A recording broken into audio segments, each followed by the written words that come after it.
My name's Elizabeth. I teach science at a private school, and thanks to my folks having a bit of money, I've had a cushy life so far. But let's not get into that, it's not like I flaunt it. Every morning, before the sun gets too bold, I lace up my sneakers and hit the park trails for a run. There's this elderly lady, Mrs. Ramsey, who parks herself on the same bench every morning. She just sits there watching the lot of us run laps, like we're on some reality show. One crisp morning, as I slowed down for a breather near her usual spot, she called out to me. "Good morning. You're quite the regular, aren't you?" she said, her voice surprisingly strong for someone her age. "Yeah, I try to be," I replied, wiping the sweat off my brow. "Helps me keep sane." She chuckled. "I bet it does. I'm Marjorie, by the way. Marjorie Ramsey." "Elizabeth," I said, stretching my legs a bit. "Nice to meet you, Marjorie." Marjorie patted the spot next to her. "Mind if I give you some company while you catch your breath?" I sat down, figuring a little chat wouldn't hurt. "Not at all. Do you come here just to watch us run?" "Partly," she admitted with a mischievous grin. "But I also like the fresh air, and I've been looking for someone." "Looking for someone? In the park?" I frowned, a bit puzzled. "Not like that, dear," she laughed. "I've been on the lookout for a suitable young woman." I raised an eyebrow. "Suitable for what exactly?" "For my son," she said bluntly. "He needs a good wife." I almost choked on my water. "Come again?"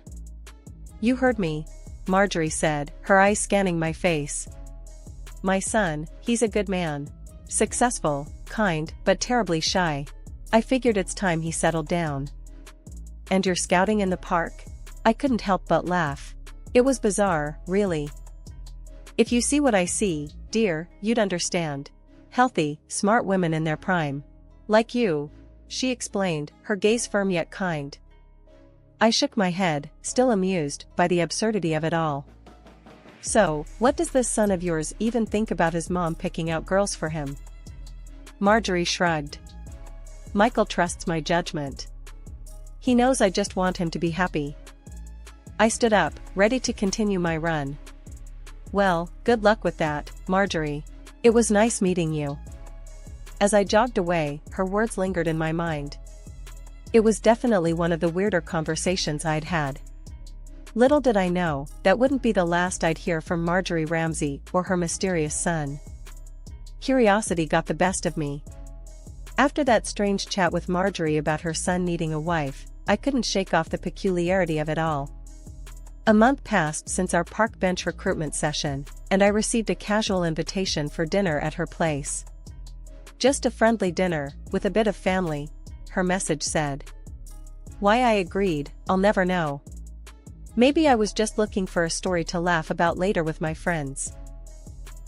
I dressed simple, but nice, figuring I'd blend in better if I didn't look like I was trying too hard.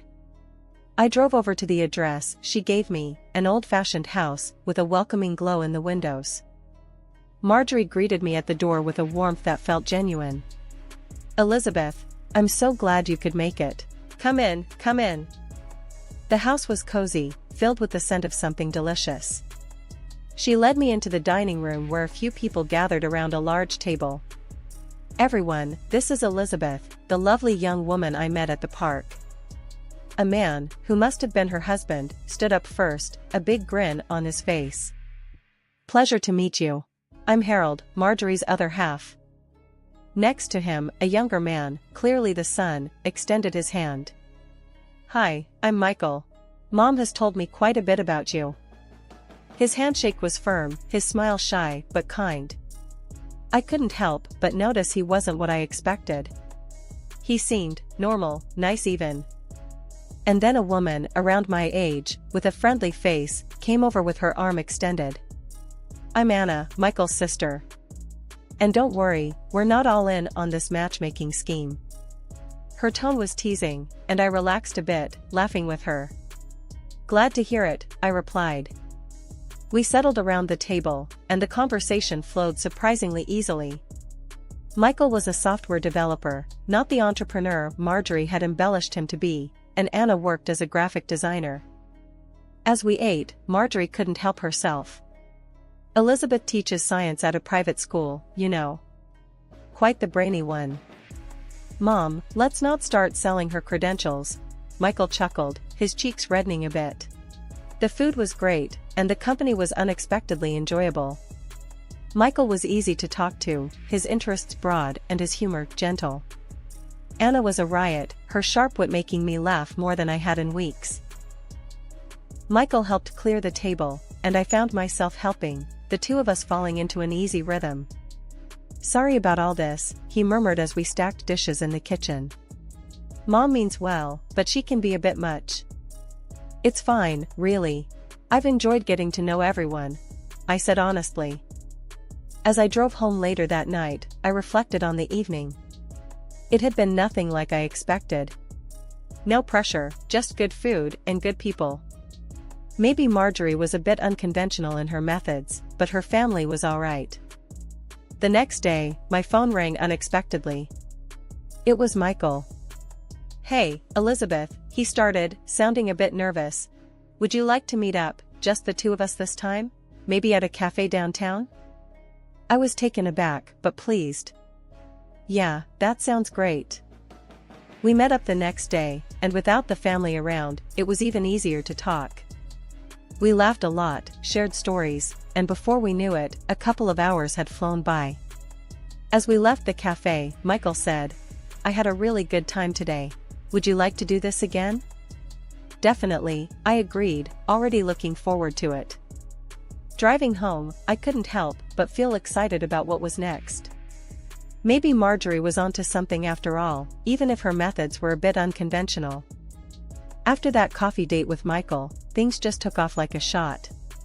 We started seeing each other almost every other day. It wasn't anything fancy at first, just casual meetups after work, grabbing a bite or catching a movie. But it was clear, at least to me, that there was something there. Something that felt like it could turn into a lot more. One chilly evening, Michael picked me up from school. We drove out to the coast, which was his surprise plan to watch the sunset. It was pretty cold, but he brought along a thick blanket. We sat on the hood of his car, wrapped in the blanket, watching the sky change colors. It was quiet except for the sound of the waves and the occasional laugh from us. Suddenly, he turned to me, his face serious for once. Elizabeth, I've been thinking, he started, hesitating a bit. These past weeks with you have been, well, amazing. I'm not good with words, but I really like you. A lot. I smiled, feeling the warmth not just from the blanket but from what he was saying. I like you too, Michael. A lot. I mimicked his tone, and we both laughed. From then on, things just seemed to fall into place. We met each other's friends, and even though my pals were a bit skeptical at first, given how we met, they soon saw what I saw in him. Michael was straightforward, no airs about him. He liked simple things, a good burger, classic movies, and long walks. 6 months flew by, and every day felt a bit brighter than the last. I knew I was falling in love with him, not just because he was kind and funny, but because he made everything seem straightforward, no complications, just us. One evening, while we were having dinner at my place, Michael got unusually quiet. After a while, he took a deep breath, reached across the table, and held my hand. Elizabeth, these months with you, they've been the happiest of my life, he said, his voice steady but intense. I know I want to spend the rest of my life with you. Will you marry me? It wasn't a fancy proposal. No kneeling, no ring in the champagne. But it was real, it was sincere, and it was us. I didn't need a second to think it over. Yes, Michael. Absolutely, yes, I answered, my heart racing with joy. We got married quietly, just a small ceremony with family and a few friends. It was perfect, just like everything with him seemed to be. We moved into my apartment, merging our lives and belongings, which surprisingly took little effort. Settling into married life with Michael was like slipping into a comfortable rhythm we both seemed to naturally follow. Mornings were filled with quick coffees and kisses goodbye, evenings were for cooking together or sometimes just ordering in when we felt lazy. Life was good, simple, and happy. But just when I thought things couldn't get any better, I found out I was pregnant. The day I found out, I was a bundle of nerves. I waited for Michael to come home, the positive test clutched in my hand. When he walked through the door, looking tired from the day but smiling as soon as he saw me, I blurted it out. "Michael, we're going to have a baby." His face froze for a second, and then a cautious smile crept up. "Really? Wow, that's amazing, Liz." He hugged me, but there was a hesitancy in his voice that I hadn't expected. I brushed it off as shock. After all, it was big news. We told his parents the following weekend over dinner at their place. I thought they'd be over the moon, considering they'd dropped hints about grandkids since the day we got married. Marjorie's reaction was all smiles. "That's wonderful news, dear. Isn't that wonderful, Harold?" Harold just nodded, his usual chatty self somewhat subdued. "Yes, very good news." The enthusiasm seemed forced, and I caught Michael watching his father closely, a frown forming when he thought no one was looking. After we announced the pregnancy at a family dinner, everyone reacted more or less positively, except for Anna, who seemed visibly upset. I found a moment to talk to her after dinner. "Hey, Anna, you okay? You seemed a bit down earlier." She sighed, looking away before meeting my eyes. "It's just that. I can't have kids, Liz. Found out a while back. Even led to my divorce. It's tough seeing everyone else move on, you know?" Her confession hit me hard. Here I was, wrapped up in my own drama, not seeing her pain. I reached out, squeezing her hand. "I'm so sorry, Anna. I had no idea." She managed a small smile. "It's not your fault. I'm happy for you, really. Just takes me a bit to adjust sometimes." As my belly grew, so did the awkwardness around Michael's family. They were polite but distant, which was a stark contrast to their initial excitement about the potential for grandchildren. Michael himself was supportive but increasingly distant. His once warm cuddles now felt like he was holding back. Things got weirder with his parents too. The usual Sunday dinners became less frequent, and when we did go, Marjorie and Harold hardly asked about the pregnancy. They talked about everything else, Anna's new job, Harold's golf games, even the neighbor's landscaping, anything but the upcoming grandchild.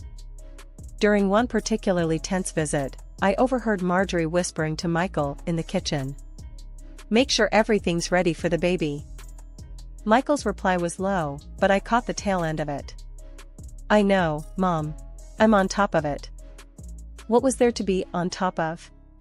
His vague, cryptic responses and the lack of enthusiasm were starting to wear me down. Giving birth to my son was the most surreal experience of my life. There he was, this perfect little human that Michael and I created, and he was all ours. But the bliss of becoming a mother got a rude awakening the very next day. It was early morning, not long after the nurses had shifted shifts, when one of them came into my room. She looked around quickly, a bit too nervously for a regular checkup. "I need to take him for some special procedures," she muttered, reaching for my son's crib. "Special procedures?" I echoed, my voice hoarse from exhaustion. "What kind of procedures?" No one mentioned anything about taking him away. She paused, her hands hovering over my baby. "It's just routine, ma'am. We need to run a few tests." I reached out, my instinct screaming at me to keep my baby close. "I'd like to see some kind of order for that." "Can you bring me the paperwork?" I asked, trying to keep my tone steady. The nurse blinked, taken aback. I'll be right back," she stammered, and hurried out, without my son. Something about that interaction didn't sit right with me. I pressed the call button for another nurse, wanting more answers, but before anyone came, the shift changed, and the atmosphere seemed to calm down. That night, however, the same nurse returned. It was late, the dim lights in my hospital room casting long shadows. She didn't see that I was still awake, my eyes barely closed. In her arms was another baby, not mine, and she was tiptoeing towards my son's crib. Adrenaline shot through me. Ignoring the pain in my body, I got up and confronted her. "What are you doing? Who's that child?" The nurse jumped, nearly dropping the infant she held. I got the rooms mixed up," she stammered, her face pale. "Rooms mixed up? Really? Twice in one day with the same baby?" I snapped, my heart racing. The baby in her arms began to cry, and the nurse quickly turned and left, almost running from my room. I was left shaking, clutching my son to my chest, too scared to let him go even for a second. Come morning, the whole incident felt like a nightmare. I called my mom, recounting the events, my voice trembling. "Sweetheart, it's probably just your hormones going wild. You just had a baby, it's normal to feel overprotective," she soothed. Was I being paranoid? No, something was wrong, but my exhausted mind struggled to piece it together. Later that day, I was discharged and went home. Michael was there, waiting for us. His reaction, however, was not what I expected. He looked at our son, his expression unreadable and distant. "Isn't he perfect?" I tried to break the ice, handing our son to him. "Yeah, sure," Michael responded flatly, his interaction lacking any warmth. I watched, a sinking feeling in my gut, as he handed our son back to me much too quickly. "I've got to catch up on some work," he muttered and disappeared into his home office. It's been a year since I brought my son into this world, a year that should have been filled with shared smiles and family warmth. Instead, it's been the most confusing and cold period of my life. Michael, who once promised to stand by me through everything, now spends most of his time at work. When he is home, it's like he's just a shadow passing through our lives, barely noticing his own son. The change wasn't sudden. It crept up on us, gradually, like a slow-moving storm cloud. I noticed it first when, despite all the excitement of his parents about having a grandson, they lost interest almost immediately after he was born. Their enthusiasm shifted in ways I couldn't understand. One afternoon, Anna, Michael's sister, dropped by with a toddler. She was glowing with a new kind of joy. "I adopted him," she told me, her eyes lighting up. "Mom suggested I look into adoption, and well, here he is." She introduced me to a bright-eyed little boy, who clung to her with shy curiosity. I was happy for her, truly, but I couldn't help but notice the lavish attention her son received from my in-laws. Toys, clothes, endless visits, Anna's son received everything. And my son? It was as if he didn't exist in their world. Michael didn't seem bothered by his parents' blatant favoritism. He spent whatever little time he had at home talking to Anna about her son, completely ignoring our child who yearned for just a fraction of that attention. I tried talking to Michael about it. One evening, after another dinner where Michael had excused himself early to work, I confronted him. "Michael, we need to talk. It's about our son," I started, my voice steady despite the churn of emotions inside me. "You've missed his first words, his first steps. You don't see him, Michael. And neither do your parents. What's going on?" Michael sighed, finally shutting his laptop with a snap. "Liz, you're making it into a bigger deal than it is. We're busy, that's all." "Too busy for your own son?" My voice cracked, the hurt too deep to mask. "Why do your parents shower Anna's son with affection and ignore ours?" "It's just different, Liz. Anna's situation is different." He was evasive, his words doing nothing to soothe the growing rift between us. Over the next few weeks, I watched as Anna's child received all the love and attention from his grandparents that my son should have been getting. It wasn't just the gifts. It was the visits, the cuddles, the photos taken and shared with pride. Meanwhile, my son's milestones went unnoticed, his achievements uncelebrated. I was fed up, truly exhausted from the constant coldness and secrets. It came to a head during a family dinner, which was as tense as ever. I was determined to have it out with Michael, to demand answers about why everything had turned so sour. Just as I was about to speak, Michael, to my shock, beat me to it. I need to talk to you, he said flatly, his eyes avoiding mine. Fine, I replied. I have things to say too. Michael's next words hit me like a freight train. I don't love you anymore, Liz. I don't need you. His voice was cold, emotionless. My heart skipped. What about your son? Our son? He laughed, a harsh, mocking sound. I'm convinced you've been cheating. That kid isn't mine. His mother, sitting beside him, nodded her approval at his words. It was like a coordinated strike. Michael slid an envelope across the table. Here are the divorce papers. I'm filing for a paternity test. When it shows that kid isn't mine, I'll be asking for compensation for your betrayal. I was speechless, my mind racing. Accusations of infidelity? Demands for compensation? This wasn't just cold, it was brutal. I stood up, my chair scraping loudly against the floor. I've never been unfaithful, and I'll take your test. You'll see you're wrong. My voice was shaking, but I was furious. As I left, his mother hurled insults at me, words so vile they made me tremble with anger. I left their house, the echo of her slurs following me out the door. Back at my place, I called my mom, who was livid when she heard what happened. Remember that nurse incident at the hospital? Maybe it's time to dig deeper, she suggested. Taking her advice, I hired a private investigator and ordered a comprehensive DNA test, not just for Michael, but for his parents too. I needed to uncover everything, whatever the cost. A month later, armed with the results, I returned to face them. Michael, his sister, and her adopted son were all there, playing on the floor as if this was just another family gathering.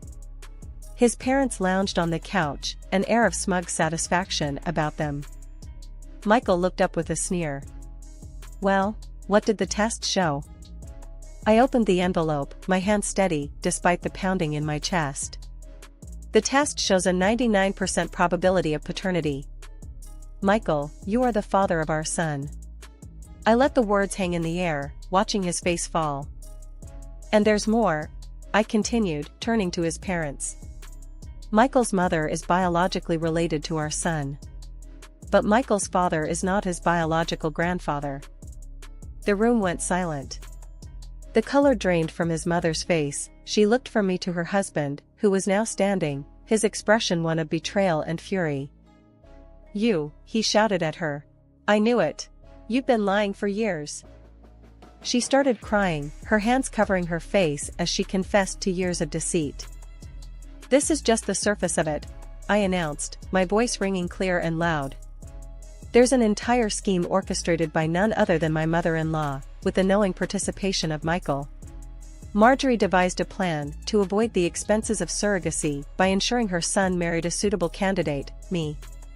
A wealthy, healthy woman, selected specifically to bear a child for the purpose of inheriting the family's fortune. I continued, the words tasting bitter. After my son was born, the next phase of their plan was to replace him with another child, a baby switched by a bribed nurse whom a private detective has since convinced to testify against you. Anna's eyes widened, her gaze flickering between her brother and her mother, betrayal written all over her face. And the cruelty didn't end there. This woman, I pointed directly at my mother-in-law, persuaded Anna to adopt a child she believed was mine, thinking she was raising her biological grandson. Anna's face crumpled, tears streaming down as she clutched the little boy closer to her chest. Her mother, my mother-in-law, had been sobbing moments before, her secrets exposed, her marriage crumbling. But at my accusation, she hardened, her tears drying as she turned to Anna.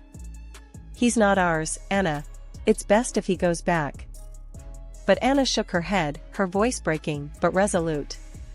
No, mother. He's my son. I love him, and I won't let him go, because of your mistakes.